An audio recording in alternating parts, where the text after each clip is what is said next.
গাজায় চলছে ইসরায়েলের বর্বরতা, নির্বিচারে হত্যা করা হচ্ছে ফিলিস্তিনিদের। এর প্রতিবাদে রাজধানী সিউলের রাজপথে নেমে এলেন প্রবাসী বাংলাদেশি ও দক্ষিণ কোরীয়রা। ইসরায়েলি দূতাবাসের সামনে বিক্ষোভ করেন তারা। স্থানীয় সময় রোববার কোরিয়া মুসলিম কমিউনিটির উদ্যোগে এই বিক্ষোভ সমাবেশে অংশ নেন কয়েকশো মানুষ। ব্যানার, ফেস্টুন ও প্লেকার্ড হাতে বিক্ষোভে অংশ নেন প্রবাসী বাংলাদেশিরা। নেতানিয়াহু প্রশাসনকে অবিলম্বে হামলা বন্ধের আহ্বান জানান তারা। এই প্রতিবাদ বিক্ষোভ মিছিল আমরা ফিলিস্তিন ভাইদের পক্ষে কথা বলতে চাই এবং তাদেরকে ফ্রি করে একটা সুন্দর রাষ্ট্র উপহার দেওয়ার জন্য আমরা বিশ্ব মানবতার প্রতি আহ্বান জানাই। আজকের এই উপস্থিতি এটাই প্রমাণ করে যে মুসলমানকে কখনো দাবি রাখা যাবে না, মুসলমানকে কখনোই আটকে রাখা যাবে না। একদিন ইসলামের বিজয় হবে, মুসলিমের বিজয় হবে ইনশাআল্লাহ। আমাদের সাথে কোরিয়ানরাও আছে, সাপোর্ট করেছে আলহামদুলিল্লাহ। তো সেই সাথে আমরা সবাই একত্রিত হয়ে এদের যেন স্টপ কিলিং বন্ধ হয়, আমরা সত্যের পক্ষে থেকে ওরা যেন মিথ্যার পক্ষে যেন জয় না হয়, সেই জন্য আমরা পরিশ্রম করে রমজান মাসে এসেছি। আমরা চাই অবিলম্বে এটা বন্ধ করা হোক এবং ফিলিস্তিনিদেরকে তাদের ভূখণ্ডকে ফিরিয়ে দেওয়া হোক।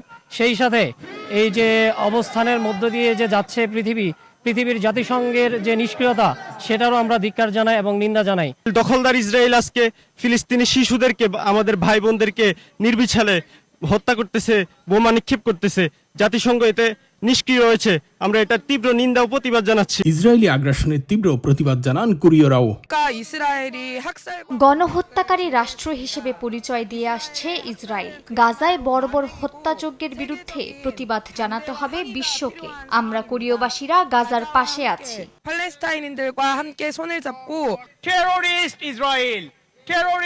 গাজায় চলমান হত্যাযজ্ঞকে সুপরিকল্পিত উল্লেখ করে তা থামাতে আন্তর্জাতিক সম্প্রদায়কে এগিয়ে আসার আহ্বান জানান বিক্ষোভকারীরা। আমাদের নিরস্ত্র অসহায় ফিলিস্তিনি ভাই বোনদের উপরে, শিশুদের উপরে বর্বরচিত হামলা চালিয়ে 600-র অধিক আমাদের শিশু মা বোনদেরকে শহীদ করে দিয়েছে। আমরা আজকে প্রতিবাদ সমাবেশ থেকে আমরা তার তীব্র নিন্দা এবং প্রতিবাদ জানাচ্ছি। Israel is not protecting itself, it is destroying. Israel নিজেদের রক্ষা করছে না, বরং ফিলিস্তিনকে ধ্বংস করছে। এটি দুটি সমান পক্ষের মধ্যে যুদ্ধ নয়, বরং অসহায় মানুষের বিরুদ্ধে একটি শক্তিশালী সামরিক বাহিনীর হামলা। এটি গণহত্যা। কিন্তু ফিলিস্তিন ধ্বংস হবে না, গাজা বিলীন হবে না, ফিলিস্তিনিদের নিশ্চিহ্ন করা হবে না। বছরের পর বছর ধরে ইসরায়েল চুরি করেছে। 15 মাসে 48,000-এরও বেশি ফিলিস্তিনি নিহত হওয়ার পর গাজাবাসীর মধ্যে কিছুটা স্বস্তি এনে দিয়েছিল যুদ্ধবিরতি, কিন্তু তা লঙ্ঘন করে নতুন করে গাজায় হত্যাযজ্ঞ শুরু করেছে নেতানিয়াহু বাহিনী। দক্ষিণ কোরিয়া থেকে মোহাম্মদ হানিফ, সময় সংবাদ।